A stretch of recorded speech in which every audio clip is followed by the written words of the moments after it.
नमस्कार साथियों। पिछले कुछ समय से सोशल मीडिया पर एक ही चर्चा छाई हुई है कि खान सर, रोशन सर, बयान, जवाब, आरोप प्रत्यारोप और उनसे जुड़े विवाद। लेकिन क्या आपने कभी सोचा कि आखिर अचानक पूरा देश इन चर्चाओं में क्यों उलझ गया? कुछ दिन पहले तक छात्र सड़कों पर थे।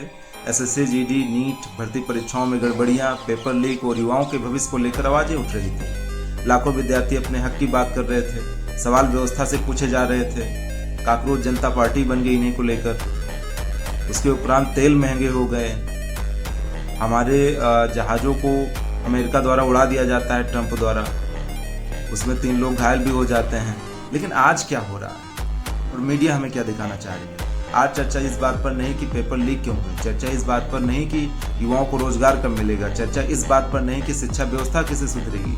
चर्चा केवल व्यक्तियों तक सीमित कर दी गई है। कहीं रोशन सर का बयान चल रहा है, कहीं खान सर का जवाब चल रहा है, कहीं उनके नाम और पहचान को लेकर बहस हो रही है कि खान सर फैसल खान हो गए।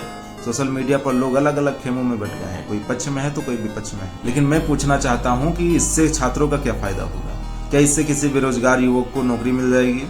क्या इससे किसी छात्र का भविष्य सुरक्षित होगा? क्या इससे पेपर लीक की समस्या खत्म हो जाएगी? क्या इससे हमारा तेल सस्ता हो जाएगा? जो तमाम प्रकार के भ्रष्टाचार है वो कम हो जाएंगे? और मैं आपको बताऊं, इसी को राजनीति बोलते हैं। यही राजनीति का सबसे बड़ा खेल है। जब जनता असली सवाल पूछने लगती है तब बहस का केंद्र बदल दिया जाता है। सोचिए, 2 प्रसिद्ध शिक्षकों को आपस में भिड़ा दिया गया। इसी को राजनीति कहते हैं। लोगों को एक दूसरे में उलझा दिया जाता है और असली मुद्दे धीरे धीरे पीछे छूट जाते हैं। आज देश के सामने बेरोजगारी है, भ्रष्टाचार है, शिक्षा की चुनौतियां हैं, किसानों की समस्याएं हैं, अंतर्राष्ट्रीय व्यापार की चुनौतियां हैं, भारतीय कृषि और निर्यात को लेकर भी कई चिंताएं सामने आती रहती हैं। लेकिन इन सब पर चर्चा कम और विवादों पर चर्चा ज्यादा हो रही है।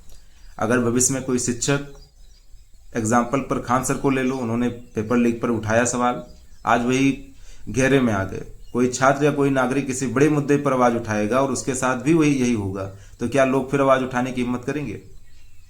इसलिए मेरा सभी विद्यार्थियों से निवेदन है कि व्यक्ति नहीं, मुद्दे देखिए।